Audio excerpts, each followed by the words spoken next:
नमस्कार, मी सागर जोशी. TV9 मराठीमध्ये आपलं स्वागत. आणि बुलेटिनच्या सुरुवातीलाच पुणे अपघातासंदर्भात एक महत्त्वाची बातमी आहे. पुणे अपघात प्रकरणी आता बाल हक्क कोर्टामध्ये सुनावणी सुरू आहे. कोर्टाकडून वेदांच्या ब्लड रिपोर्टची मागणी करण्यात आली आहे. ब्लड रिपोर्टबाबत पुणे पोलिसांकडे कुठलीही माहिती नसल्याचं आता समोर येत आहे. पोलिसांकडून पबचं 48,000चं बिल आणि CCTV कोर्टामध्ये सादर करण्यात आले. तर पुणे अपघात प्रकरणामध्ये निर्भया केसचा दाखला देखील दिला जाणार आहे.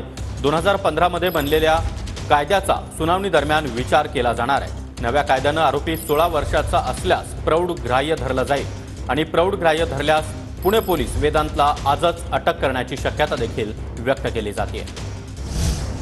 तर आरोपीला प्रौढ असल्याचं जाहीर करा, कोर्टाकडे मागणी करण्यात आलेली आहे. सुनावणी सुरू असेपर्यंत आरोपीला रिमांड होममध्ये पाठवण्यात यावं. आरोपींकडून हिंसक गुन्हा घडलेला आहे असं देखील पुणे पोलीस आयुक्त अमितेश कुमार यांनी म्हटलंय. पोलीस आयुक्त अमितेश कुमार आता आपल्या सोबत आहेत.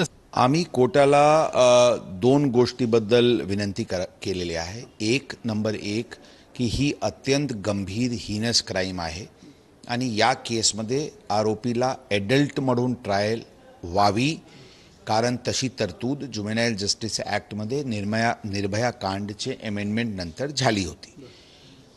दुसरा अर्ज आमचे आहे की जोपर्यंत या अर्जावर कायदेशीर प्रक्रिया पूर्ण करण्यात आदेश होत नाही तोपर्यंत सदर आरोपीला रिमांड होम येथे पाठविण्यात यावी, अशा प्रकारचे दोन आशेची आम्ही अर्ज केलेली आहे. तीच मागणी आमची प्रथम दिवशी संडेला पण होती. हीच मागणी आता परत आमची आहे.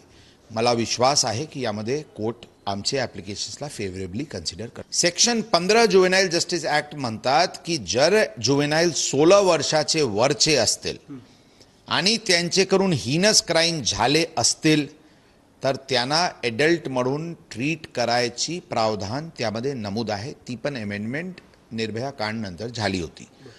या दोन्ही प्रावधानचे वापर करून आम्ही कोर्टाला हेच म्हणतो की ही अत्यंत गंभीर गुन्हा आहे. तिथे काहीतरी 48,000चे सुमाराचे बिल, तिथे त्यांनी क्रेडिट कार्डवरून डेबिट कार्डवरून ऑनलाईन पेमेंट करणे, नंतर दुसऱ्या पबला जाणे, तिथे परत दारू पिणे, तिथे नंतर येऊन एका नॅरो रस्त्यावर जिथे लोक रहदारी असते त्यावेळी तिथे अत्यंत वेगाने तिथे गाडी चालवणे. ही पूर्ण घटनाक्रममध्ये त्यांचे नॉलेज होता की अशा प्रकारचे कितमध्ये लोकांचे मृत्यू होऊ शकतील. कॅमेरामन सुशांत राऊतसह योगेश बोरसे, TV9 मराठी, पुणे.